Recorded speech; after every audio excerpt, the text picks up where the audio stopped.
So for our next drill, what we're going to do is a 90-90 external rotation passive range hold.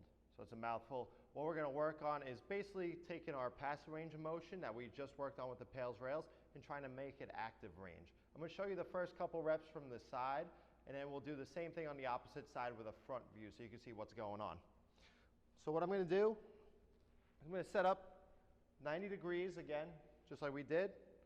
Chest is up nice and tall. Now I'm going to think of pulling myself down like that rails contraction we did.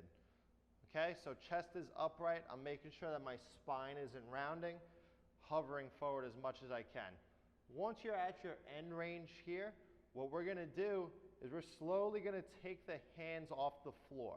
So before I take the hands off the floor, I'm going to start driving both legs down, building tension throughout my body. I'm going to take my left hand off, then I'm going to take my right hand off. I'm going to try to not let my body move. I'm going to hold for another 8, 7, 6, 5, 4, 3, 2, 1. Hands back down.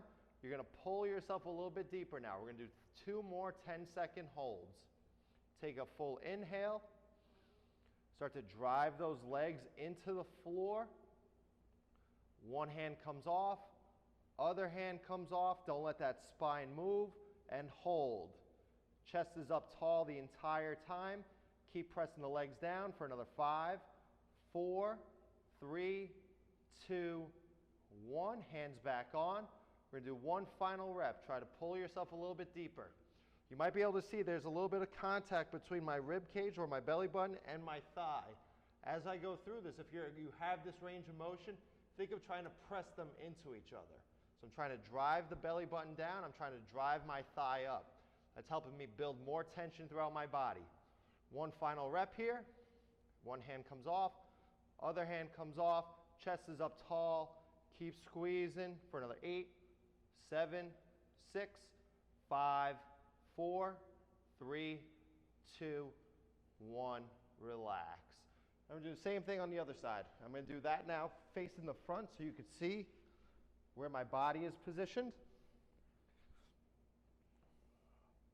So we're going to go the same exact thing.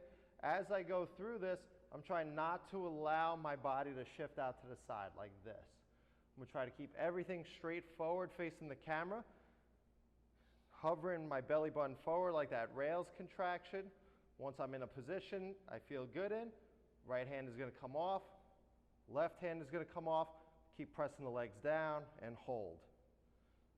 Keep squeezing for another 5, 4, 3, 2, 1. Hands back down. Pull yourself further forward. Take a breath. You might feel one side's a little bit harder than the other. That's okay. Just work through to the best of your ability. If you're struggling completely with this, as you let go, simply fingertip the floor a little bit. Just make sure you're not leaning out to the side. Working through that again. One hand off, other hand off, hold. Chest is as tall as possible, facing that camera for another 5, 4, 3, 2, 1. Back down. One final rep here. Again, trying to show my logo on my shirt to the camera, not letting myself collapse this way. Nice upright torso. One final breath here. And now one last rep. Exhale, slowly start to let go. Crush that thigh into the belly button. Drive the legs down. Keep holding. Fight through any cramping you might have for another 5, 4, 3, 2, 1. Relax back down. So this is a drill. If you have the passive range to keep going down, you can work through a couple more reps. Again, you're just trying to strengthen that range of motion towards end range as you go through these.